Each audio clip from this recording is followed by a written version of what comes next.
Hi, I'm Lauren. I'm studying Bachelor of Arts and Bachelor of Laws, majoring in political economy, and I'm in second year.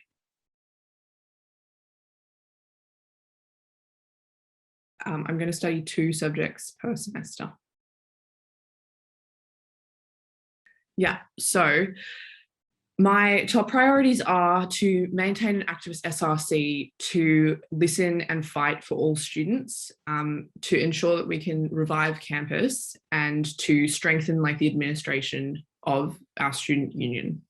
So first on this idea of an activist SRC, I don't think you can really separate the work that we do through our collectives and our education organising from our service provision. I think that they complement each other, and we have a really long legacy of doing the most for students.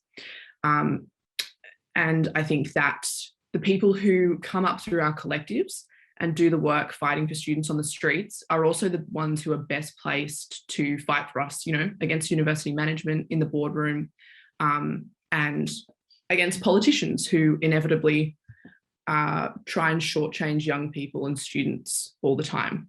I think it's particularly important that we have someone who knows how the SRC works next year because of coming out of lockdown, because of the federal election coming up, where invariably both Labor and the Liberals will put up policies that do throw young people and students and tertiary education to the wayside.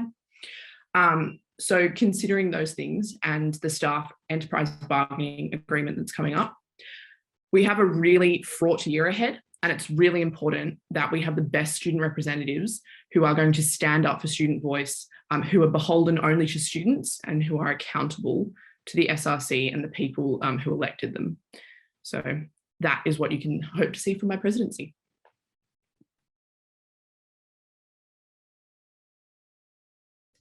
Yeah, cool. The SRC should be playing a really active support role for staff going into enterprise bargaining. The negotiation period's already started, and we've seen really callous things come out of the university already. Just like today and yesterday, the email sent around to 4,000 staff refusing their casual conversion request to receive more stable employment. Ironically sent out on Are You OK Day. Not really thinking about the impacts of a stable job on mental health, I don't think. So I think the SRC, insofar as we have had a really good working relationship with the NTEU for a very long time, we should continue that work through our education action group, and make sure that we are advocating for staff working conditions, because they translate into better student learning conditions. And it's really important that we see the synergy between staff being treated well and our university experience being substantially better.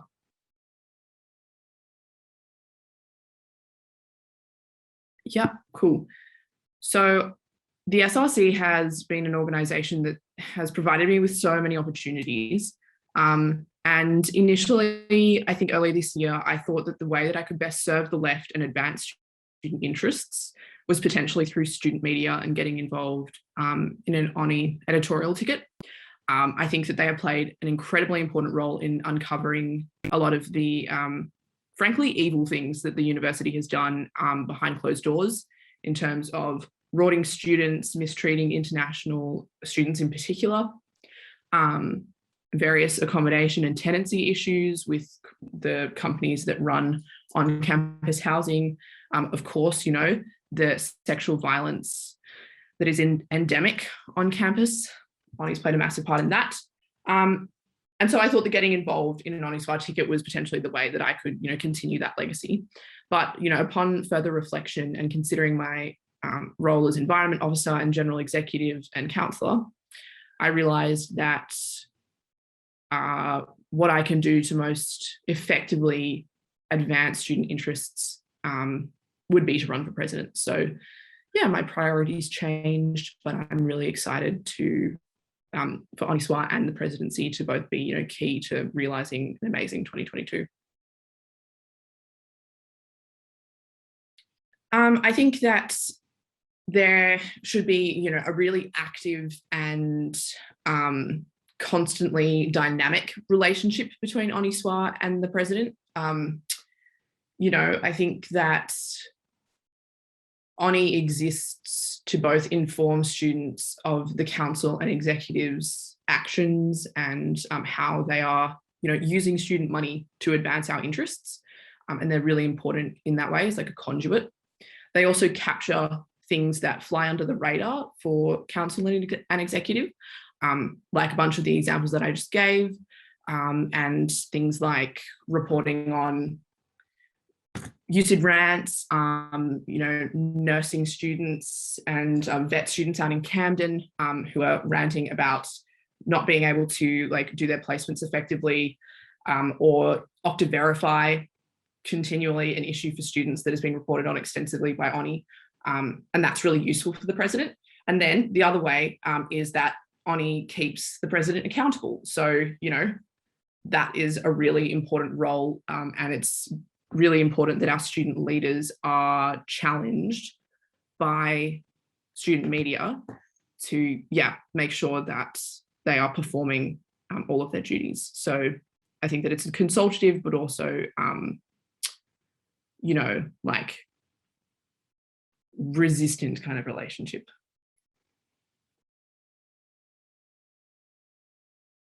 Oh, no. With that policy point, I was referring mainly to other SRC publications and our social media and website content, which is due for quite a significant overhaul. I think that ultimately we do put out a lot of great content, and we offer very excellent services like legal and casework and food hub services, but a lot of students don't know about it. And often, non-English speaking background students are the ones who do find themselves struggling. So I think that it's really important that all of that content is made available in as many languages as possible, so that all of our services are super accessible, and that we get coverage across the university, because all undergrads should be able and should know how to access our stuff. It doesn't fall under my role specifically. That would be contracted to a web design agency. As part of the general executive, we've actually already been consulting with different groups as to how that would come about. We also have funding available in terms of contestable projects, and of course we'll be going into the next round of SAF negotiations, pushing for more as per usual. Nothing's assured, but the finances are definitely there, and we have an executive who keep us accountable to make sure that everything is within budgetary constraints. I don't think that it would be appropriate to impose austerity or budget cuts on any one department. That would undermine, the democratic and left-wing kind of principles that I will come into this presidency upholding. So I would spread it out between different departments.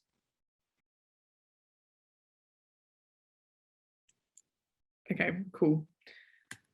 So I think that when it comes to cuts to the arts in particular, the university is pursuing austerity measures that are totally unjustified, considering our pretty incredibly healthy financial situation post-COVID.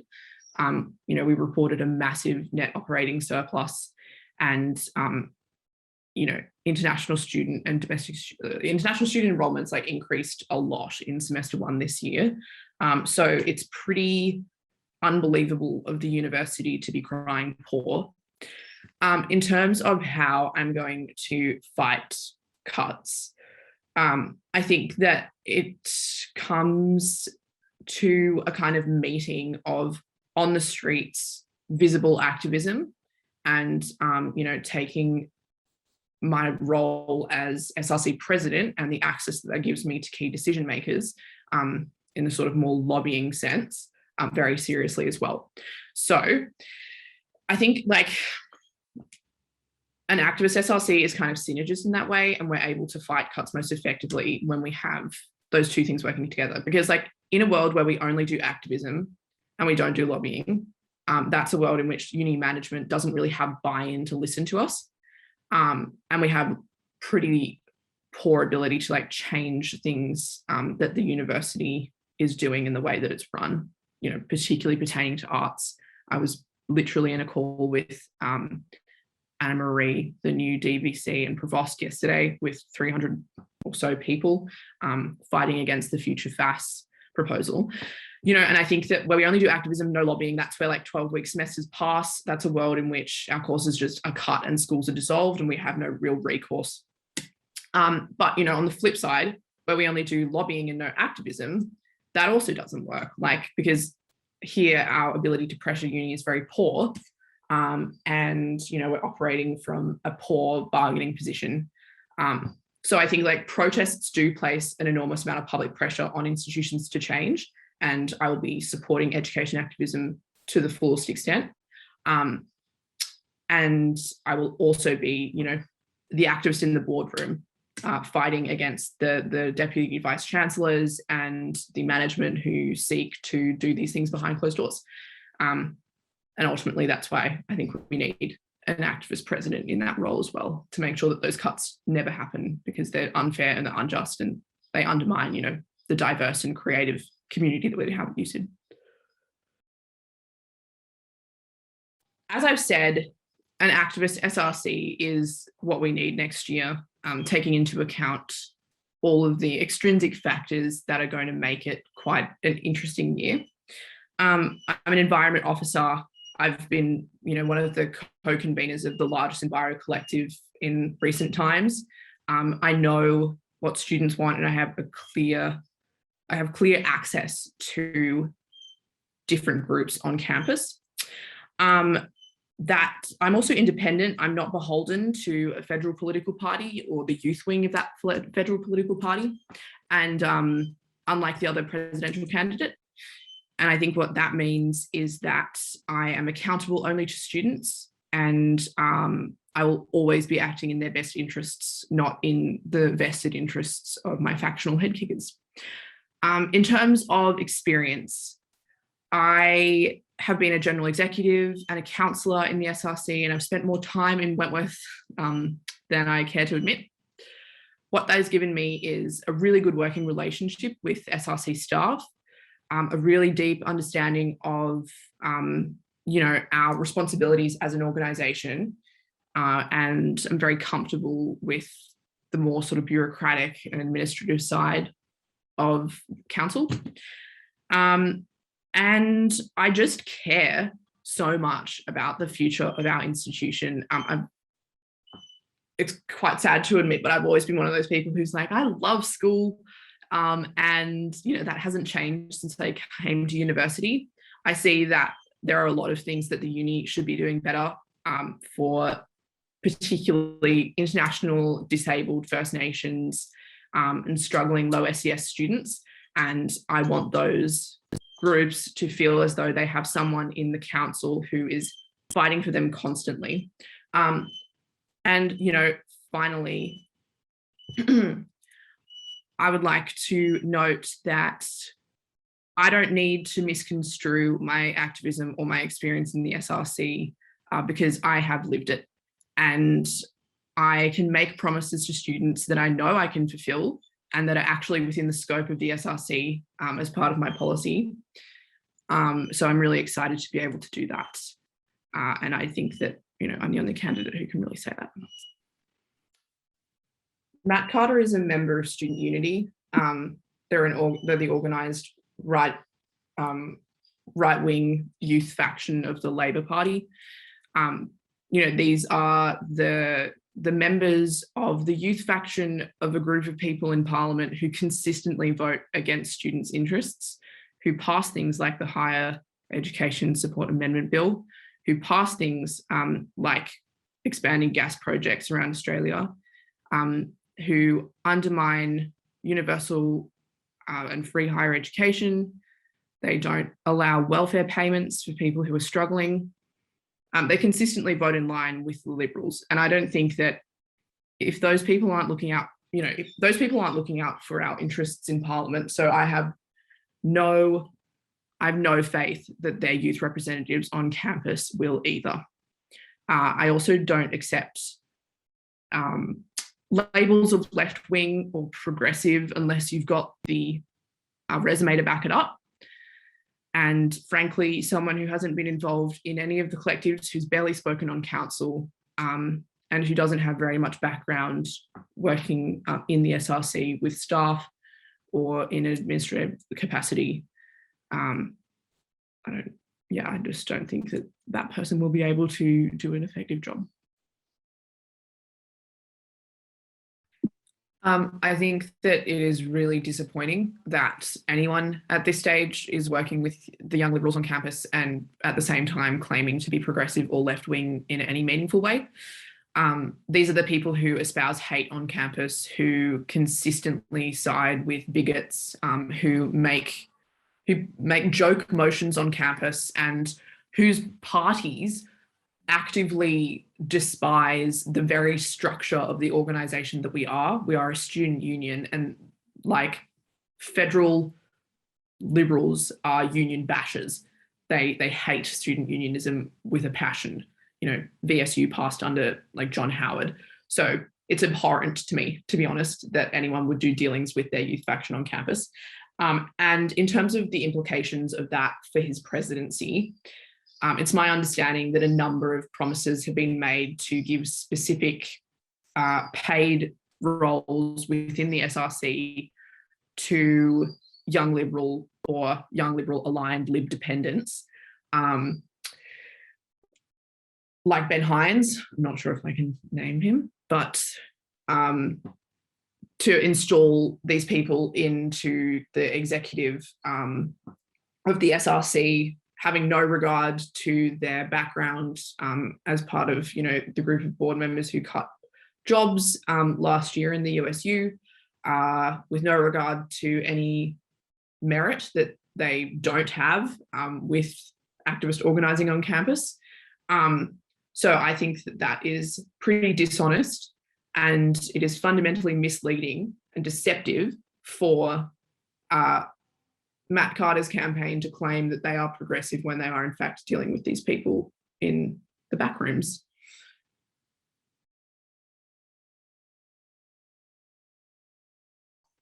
I think I'd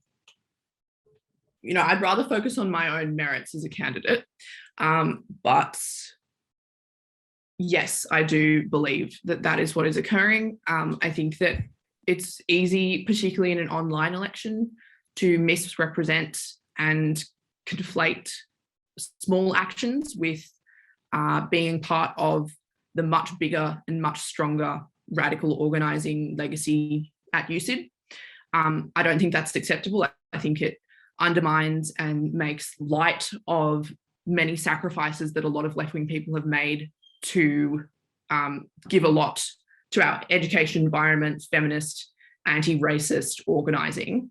And, even if you're going to do that, you should try and get your statistics and information correct.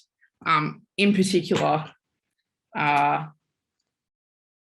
looking at something like Matt Carter's website, where it appears that he thought that Pride in Protest was an event as opposed to a radical queer organisation.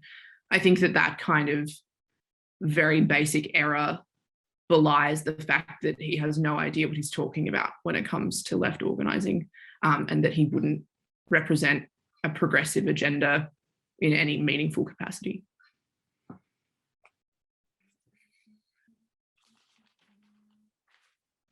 So I think that SWAP has done an incredible job I've cited a few of the things that we've achieved this year, like the defeat of 12-week semesters, achieved better special considerations, begun the sort of process of redeveloping our website, expanding our legal service, which I've been involved in on the selection committee. Obviously, lockdown created pretty extreme conditions in which his presidency would occur, and that kind of restricted some of the administrative functions of the SRC. So I'd like to see through some of the, substantive constitutional changes and expansion of services, like I said before, that he wasn't able to. But I also think that, I do want to make sure that we have a vibrantly activist program next year. And as the president, I want to get personally involved in that because that's where I come from. And, that's where I think that a lot of student power lies. And I would also like to take a really visible and active role, making sure that the next drafting of the university's sustainability strategy is very radical and makes bigger promises, because I think that, particularly insofar as I have a background in environmental advocacy, students want radical climate action. And I think that that should be a real cornerstone of my presidency. So that's what I would say.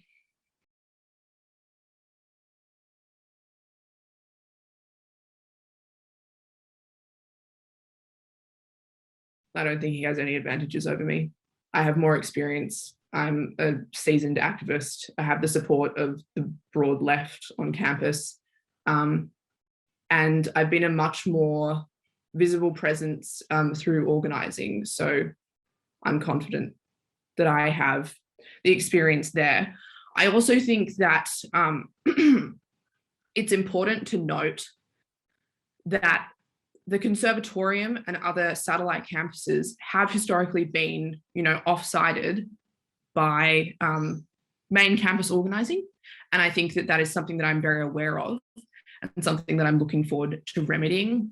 But I don't think that someone who doesn't have experience can come into our organisation and actually see gains for groups like the music students at the conservatorium, and I think that ultimately the person who is best placed to fight for conservatorium students, for people at Westmead, Parramatta, Camden, on main campus, is someone who is staunchly pro-student and staunchly progressive, and that is me.